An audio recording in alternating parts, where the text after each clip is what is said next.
Hi everyone, this is Sadanand Kumar. दोस्तों, आप सभी का हमारे यूट्यूब चैनल में बहुत बहुत स्वागत है। दोस्तों, हम लोगों ने कई सारा वीडियो अपलोड किया है इस चैनल पर हड़प्पा सभ्यता से रिलेटेड, जिसमें अलग अलग टॉपिक जैसे कि हड़प्पा सभ्यता के स्टार्टिंग मैंने आपको बताया कि हड़प्पा सभ्यता का उद्भव कैसे हुआ, मतलब हड़प्पा सभ्यता की आखिर उत्पत्ति कैसे हुई। जैसे कि जब प्राचीन भारतीय इतिहास मतलब एंशियंट हिस्ट्री हम लोग पढ़ते थे, तो एंशियंट हिस्ट्री में जो वैदिक सभ्यता से पहले के टाइम पीरियड को पहले नहीं पढ़ा जाता था। ठीक है, मतलब इतिहासकारों को इसके बारे में जानकारी नहीं थी। फिर मैंने आपको बताया कि कैसे कैसे पता चला हड़प्पा सभ्यता के बारे में, मतलब बहुत ही डिटेल में मैंने पढ़ाया हुआ है। ठीक है, तो आज जो हम लोग बचे हुए हैं वो हड़प्पा सभ्यता के लगभग 2 वीडियो और बची हुई है। पहला जो टॉपिक बचा हुआ है, मैं आपको ये बता दूं कि हड़प्पा सभ्यता का इकोनॉमिकल, सोशल, रिलीजियस और पॉलिटिकल लाइफ कैसा था, मतलब वहाँ की आर्थिक, सामाजिक, राजनीतिक और धार्मिक स्थिति कैसी थी। और जो अंतिम टॉपिक बच जाएगा हड़प्पा सभ्यता का, वो बच जाएगा हड़प्पा सभ्यता की पतन। इसके बाद जो भी टॉपिक आपके ध्यान पे आ रहा होगा, सारे के सारे टॉपिक मैंने पढ़ा रखा है। दोस्तों, मेरी जो वीडियोज़ है वो आप सिविल सर्विस की तैयारी करते हो या स्टेट पीसीएस की या फिर अलग कोई भी एग्जाम्स, रेलवे, एसएससी, बैंकिंग या जिसमें भी जीएस का अपना इंपॉर्टेंस होगा, ठीक है, उसमें हिस्ट्री की अगर बात करेंगे तो एक बेहतर समझ के लिए आप हमारी वीडियो को देखिए और अपने दोस्तों के साथ शेयर भी कीजिए, अच्छा लगता है तो। ठीक है, तो हड़प्पा सभ्यता में जो मेरे आज का जो टॉपिक है वो है हड़प्पा सभ्यता के सामाजिक जीवन और धार्मिक जीवन। अगर ये वीडियो लंबा ना बने तो इकोनॉमिकल और पॉलिटिकल लाइफ को भी इसी वीडियो में हम लोग जिक्र करेंगे। ठीक है, तो सबसे पहले बात करते हैं, अगर हम लोग चलिए इधर से, सबसे पहले अगर बात करते हैं हम लोग सामाजिक जीवन की, मतलब social life of Indus valley civilisation. ठीक है, तो सामाजिक जीवन में बात हो, जब भी हम लोग किसी समाज की बात करते हैं तो समाज में आप क्या बात कर सकते हैं, आप उस समाज में बात करते हैं वहाँ के लोगों की खान पान क्या है, वेशभूषा क्या है, पहनावा क्या है, उनके मनोरंजन का साधन क्या है, वो कैसे खेलते हैं। मतलब अगर किसी समाज की बात करते हैं तो इन्हीं सभी बातों पर जिक्र किया जाता है। ठीक है, तो जब हड़प्पा सभ्यता के सामाजिक जीवन के बारे में बात करते हैं तो उसी तरह से सबसे पहले कि इनकी जानकारी हमको कैसे मिली, उस समय के लोग क्या खाते पीते थे, कैसे, मतलब उसकी जानकारी कैसे मिली। फिर उनका समाज कैसा था, मतलब मातृसत्तात्मक, मतलब महिलाओं की स्थिति बढ़िया थी या पुरुषों की स्थिति बढ़िया थी। आर्थिक मतलब इकोनॉमिकल कंडीशन कैसा था, क्या वहाँ पर भी आर्थिक विषमता थी कि नहीं थी। वहाँ के लोग कपड़े, मतलब वस्त्र किस तरह के पहना करते थे। इसके अलावा भोजन उनका क्या था, भोजन का जो मुख्य स्रोत था। इसके अलावा मनोरंजन। ठीक है, इन सभी बातों की हम लोग चर्चा करते हैं सामाजिक जीवन में। ठीक है, तो सबसे पहले देखिए जानकारी, जो हमें हड़प्पा सभ्यता की जो जानकारी मिलती है वहाँ के सामाजिक, मतलब सोशल लाइफ की, वो जानकारी मिलता है हमें वहाँ के साक्ष्य, मतलब जब खुदाई करके जो चीज़ें निकाली गई, जो एविडेंसेस पाए गए हड़प्पा सभ्यता के, उसी के आधार पर इतिहासकारों ने, विद्वानों ने हड़प्पा सभ्यता के सामाजिक जीवन के बारे में हमें बताया और मैं आज आप लोगों को वही चीज़ें बुक पढ़ करके बता रहा हूँ। ठीक है, अगर हम लोग समाज की बात करेंगे हड़प्पा सभ्यता की, तो हड़प्पा सभ्यता का जो समाज था वो मातृसत्तात्मक समाज था। ठीक है, मतलब हड़प्पा सभ्यता या इंडस वैली सिविलाइजेशन के टाइम पीरियड में महिलाओं की स्थिति पुरुषों की स्थिति से लगभग बेहतर थी। ठीक है, जैसे अगर हम लोग अभी वर्तमान समाज की बात करेंगे तो वर्तमान में जो हमारा समाज है वो क्या है, पितृसत्तात्मक समाज है। मतलब हमारी जो सोच है या फिर समाज की जो सोच है वो पितृसत्तात्मक, मतलब लड़कों को ज़्यादा इंपॉर्टेंस दे रही है। ठीक है, लेकिन हड़प्पा सभ्यता में जो ऐसा नहीं था, वहाँ पर महिलाओं की स्थिति काफ़ी बेहतर थी। अब आप पूछेंगे सर ये कैसे हमको पता चला या फिर कैसे हम लोग मान ले, तो एक्चुअली में जो बुक्स में लिखा हुआ है मैं आपको वही बता रहा हूँ। ठीक है, ऐसा क्यों कहा गया है, क्योंकि हड़प्पा सभ्यता की जो खुदाई की गई उसमें मातृ देवी की मूर्ति, मतलब जो मूर्तियाँ पाई गई है वो मैक्सिमम मूर्तियाँ जो है मातृ देवी की पाई गई है। ठीक है, इसके अलावा जो वहाँ के मुहर हुआ करते थे, जो मुहर मुद्रांकन के लिए यूज करते थे, उन मुहरों पर जो चित्र पाए गए ना, वो मैक्सिमम जो चित्र है वो महिलाओं की है। ठीक है, तो इनके आधार पर और विद्वानों ने कई अपने तर्कों के अनुसार जो है बताया है कि हड़प्पा सभ्यता के समाज एक मातृसत्तात्मक समाज थी। क्लियर है। अगर समाज की बात करेंगे तो वर्तमान समाज की तरह हड़प्पा सभ्यता में भी आर्थिक विषमता थी, मतलब इकोनॉमिकल डिफरेंसेस थे। वहाँ के लोगों में भी कुछ लोग अमीर थे, कुछ लोग गरीब थे। भैया ये बात कैसे पता चलता है, तो जब खुदाई करके जो अवशेष पाए गए उनमें पता चला कि कुछ बड़े घर थे, 2 तल्ला घर थे, कुछ घर पक्के थे, कुछ घर कच्चे थे। तो ये कहीं ना कहीं इस बात को मतलब डायरेक्ट इंडिकेट करता है कि वहाँ पर भी कहीं ना कहीं इकोनॉमिकल डिफरेंसेस थी। ठीक है, अगर वस्त्र की बात करेंगे तो हड़प्पा सभ्यता के लोग जो है वो आपका ऊनी और सूती, जो 2 इंपॉर्टेंट टाइप के वस्त्र हैं, इनका धारण करते थे। इसके अलावा हड़प्पा सभ्यता के लोग भोजन में वेज और नॉन वेज, मतलब शाकाहारी और मांसाहारी दोनों किस्म के जीव थे। ठीक है, मतलब जैसे कि जब हमारा इतिहास शुरू होता है पूरा पाषाण काल वगैरह, वहाँ के लोग जो है मैक्सिमम वो मांसाहारी होते हैं, क्योंकि एक्चुअली में उनको पता नहीं था कि हमें खाना क्या क्या है। ठीक है, शाकाहारी चीज़ों के बारे में वो चावल से स्टार्टिंग में अनभिज्ञ थे। तो वो मांसाहारी चीज़ों मार करके जंगल से जो मिलता था वो खाते थे।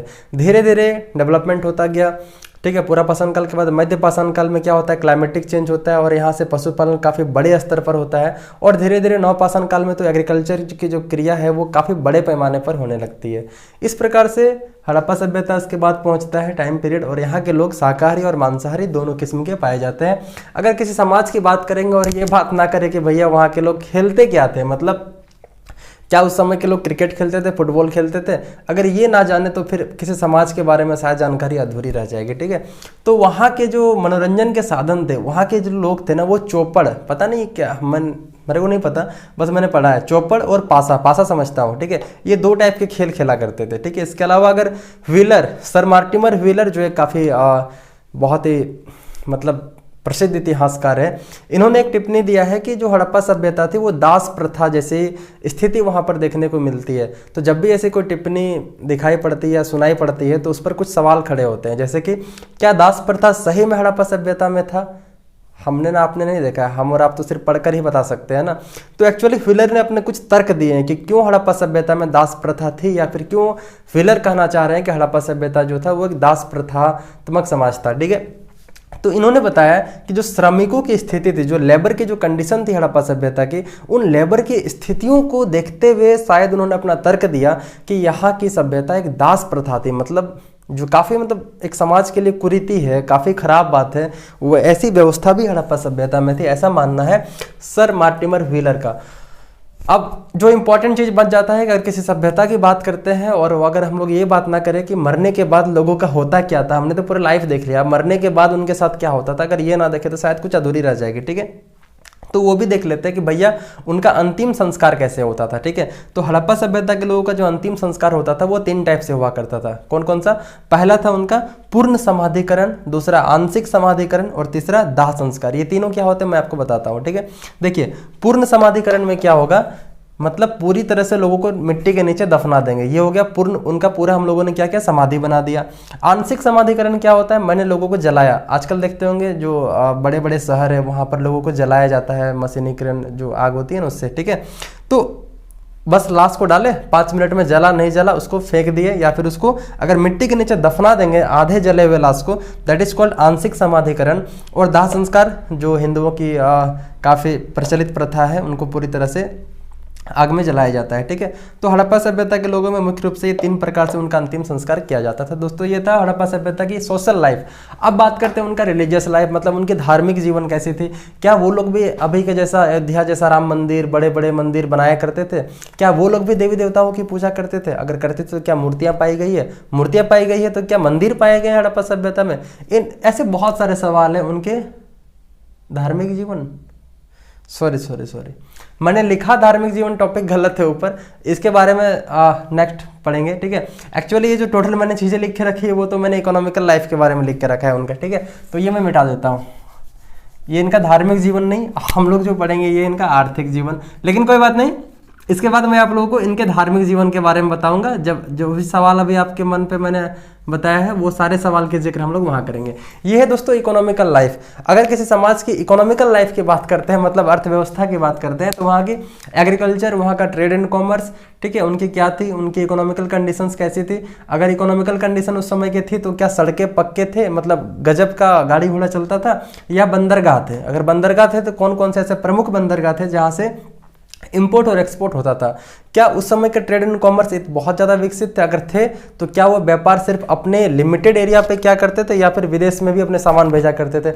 अगर विदेश भेजते थे तो कौन कौन से एरिया पर हड़प्पा सभ्यता के लोग अपना व्यापार करते थे, कहाँ कहाँ से? अगर करते थे तो अभी हम लोग केजी में मापते हैं, मीटर लीटर जो भी होता है, क्या उनका भी कोई माप था? अगर था तो क्या था? प्रमुख खाद्यान्न क्यों, कौन कौन से ऐसे बहुत ही इंपॉर्टेंट अनाज थे? कृषि की काम कैसे होती थी? पशुपालन में कौन कौन से जानवर? तो ये सभी इकोनॉमिकल लाइफ की बात होती है। चलिए शुरू करते हैं। सबसे पहले economical life of Indus valley civilisation. तो हड़प्पा सभ्यता की आर्थिक जीवन या अर्थव्यवस्था की बात करेंगे तो इसमें 2 चीज़ काफ़ी इंपॉर्टेंट है। पहला है कृषि और दूसरा है व्यापार। मतलब इनकी पूरी की पूरी अर्थव्यवस्था जो थी वो कृषि, एग्रीकल्चर और ट्रेड एंड कॉमर्स पर ही डिपेंडेंट था। अर्थव्यवस्था जो थी इनकी, जैसे कृषि, पशुपालन और व्यापार, इन 3 चीज़ों पर बात कर सकते हैं। व्यापार जो था इनका वो आंतरिक और विदेशी, मतलब अपने ही क्षेत्र में व्यापार आंतरिक कहलाता है, और विदेशी के साथ व्यापार वो विदेशी व्यापार कहलाता है। ठीक है, विदेशी व्यापार ये कहाँ से क्या करते थे, तो मिस्र से करते थे, मेसोपोटामिया से करते थे, और मध्य एशिया के कुछ क्षेत्रों से हड़प्पा सभ्यता के लोग अपना व्यापार किया करते थे। ठीक है, तो आपको पता होगा कि हमारी जो हड़प्पा सभ्यता थी वो विश्व की प्राचीनतम सभ्यताओं में से एक है, और ये सभ्यता जो है मिस्र और मेसोपोटामिया की सभ्यता के समकालीन एक सभ्यता थी। ठीक है, चीन में हुआंगहो नदी घाटी सभ्यता भी आती है इसमें।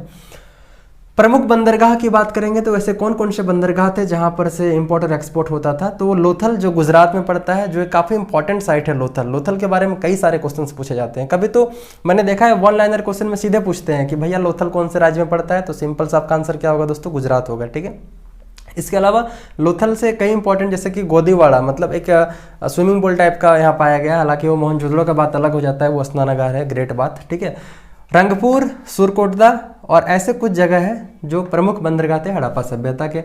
अगर माप की बात करेंगे तो दशमलव प्रणाली डेसिमल सिस्टम से ये अपना मापन क्रिया करते थे। ठीक है, मतलब दशमलव प्रणाली से ही ये अपना मापन क्रिया था इनका, और इनका जो इकाई था मापने का वो 16 के गुणज में हुआ करता था, मतलब जैसे कि 16, 32, 48, 64। ठीक है, इस तरह से हुआ करते थे इनका मापन प्रणाली। ठीक है, प्रमुख खाद्यान्न जो इम्पोर्टेंट अन्न है वो क्या है, गेहूं और जौ है। ठीक है, गेहूं और जौ इनका प्रमुख खाद्यान्न था।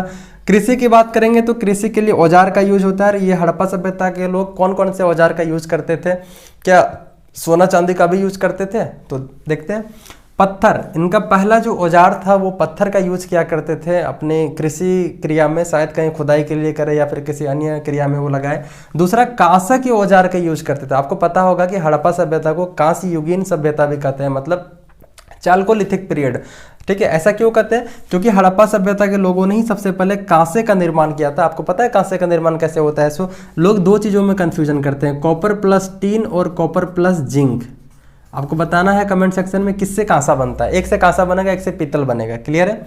इसके अलावा लकड़ी के हल का यूज करते थे, जो बनावली से पाया गया है, मिट्टी का हल का खिलौना पाया गया है ना, तो ये सारी चीज़ें हैं। ठीक है, इसके अलावा पशुपालन में कुबड़ वाला बैल हड़प्पा सभ्यता का एक बहुत ही इम्पोर्टेंट ये पशु है, जिसके कुछ अपने धार्मिक इंपॉर्टेंस भी है। इसके अलावा भेड़, बकरी, सुअर, गाय, गधा, इस तरह के मतलब बहुत सारे ऐसे पाए गए हैं। ठीक है, अब दो चीज़ पे कन्फ्यूजन होता है या फिर क्वेश्चन अराइज होते हैं, हाथी का सच पाया गया है या नहीं, तो गुजरात से हाथी का सच पाया गया ऐसा कहीं कहीं लिखा रहता है। इसके अलावा अब जो सबसे बड़ा कंफ्यूजिंग क्वेश्चन है वो ये पूछता है ना कि घोड़े पाए गए हैं कि नहीं हड़प्पा सभ्यता से। ठीक है, तो आप हमें कमेंट करके बताइए कि घोड़े हड़प्पा सभ्यता में पाए गए हैं कि नहीं।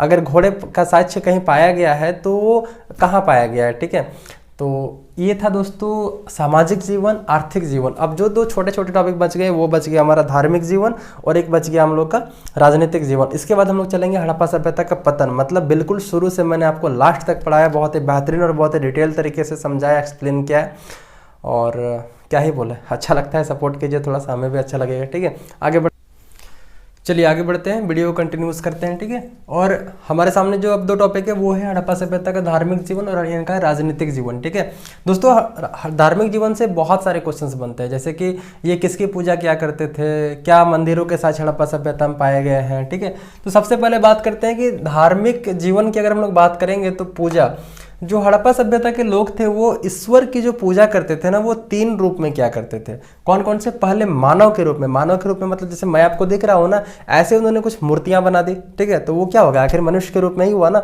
जैसे कि कांसे की नर्तकी की मूर्ति पाई गई, मतलब ऐसे बहुत सारी मूर्तियां पाई गई। इसके अलावा वृक्षों की पूजा क्या करते थे, वर्तमान समय में भी हम लोग पीपल के वृक्ष की पूजा, नीम के वृक्ष की पूजा, बरगद के वृक्ष की पूजा, ऐसे कई सारे वृक्षों की पूजा करते हैं, जो कहीं ना कहीं हमारे धार्मिक इंपॉर्टेंस को इंडिकेट करती है। तो ये प्रक्रिया आज की नहीं बल्कि कई हजार साल पहले से चलती आ रही है। ठीक है, प्राचीन काल से चलती आ रही है, और वैदिक सभ्यता में भी लोग वृक्षों की पूजा करते थे, और वो प्रक्रिया जो है आज भी चलती आ रही है। इसके अलावा पशुओं की पूजा हम लोग आज भी करते हैं। हम लोग हाथी को गणेश भगवान का एक प्रतीक के रूप में पूजा करते हैं, गौ माता को पूजा करते हैं। इसके अलावा और भी कई ऐसे पशु हैं जिनकी पूजा की जाती है। ठीक है, मातृदेवी, पशुपतिनाथ, लिंग योनि, वृक्ष, पशु, इन सब की साक्ष्य पाए गए हैं जिनसे अनुमान लगता है कि ये लोग इनकी पूजा किया करते थे। और अगर हम लोग बात करते हैं हड़प्पा सभ्यता के धार्मिक जीवन की और यहाँ के विशाल स्नानागार मतलब ग्रेट बाथ की अगर हम लोग बात ना करें, ये विशाल स्नानागार कहाँ पाया गया है, तो मैंने अलग से वीडियो बनाया हुआ है हड़प्पा सभ्यता के अलग अलग इंपॉर्टेंट साइट्स के बारे में जहाँ पर मोहनजोदड़ो की बात की है। दोस्तों जो विशाल स्नानागार के बारे में बात किया वो विशाल स्नानागार एक्चुअली मोहनजोदड़ो में पाया गया है।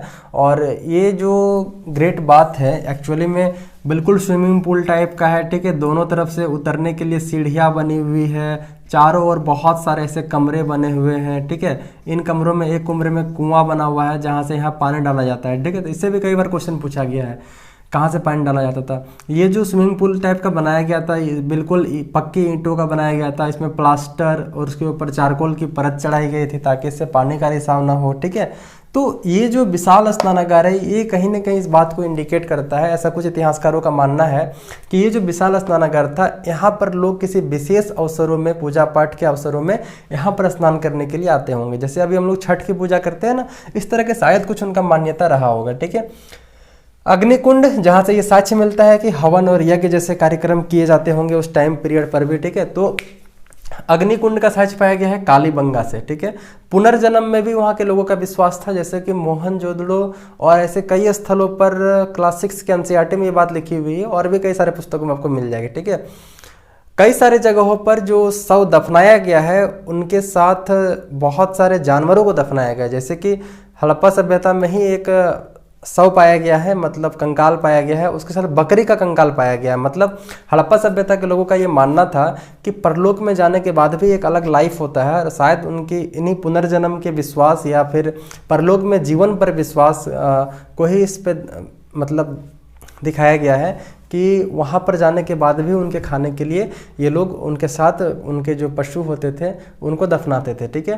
तंत्र मंत्र जादू टोना की भावना भी यहाँ पर थी। अब आप बताइएगा कि ये सामाजिक जीवन में क्यों नहीं बात की है, छोड़िए। तंत्र मंत्र जादू टोना जैसी भावनाएं भी हड़प्पा सभ्यता में रही थी और इनके भी साक्ष्य जो है पाए गए हैं। इसके अलावा मूर्ति पूजा का साक्ष्य हड़प्पा सभ्यता में पाया गया। मैंने आपको बताया कि मूर्तियों की पूजा इन रूपों में क्या करते थे, लेकिन पूरी हड़प्पा सभ्यता में कहीं पर भी मंदिर का साक्ष्य नहीं पाया गया है, ठीक है। तो कहीं पर भी ऐसे सवालों से आप बचेंगे। ये साइन, ये चिन्ह आप पहचानते होंगे, ये चिन्ह काफ़ी इंपॉर्टेंट है, इसको स्वास्तिक चिन्ह कहा जाता है और ये सूर्य पूजा का प्रतीक है। ये हड़प्पा सभ्यता में पाया गया है। अब हम लोग बात करते हैं हड़प्पा सभ्यता की पॉलिटिकल लाइफ क्या थी। क्या उस समय भी बीजेपी और कांग्रेस थे? क्या उस समय भी कांग्रेस की स्थिति खराब थी? नहीं। राजनीतिक जीवन की बात करते हैं तो किसी भी राजनीतिक पार्टी जैसी की भावना यहाँ पर देखने को नहीं मिलती है। इतिहासकारों का कहना है कि राजनीतिक संगठन का साक्ष्य हड़प्पा सभ्यता में कहीं पर भी नहीं पाया गया है।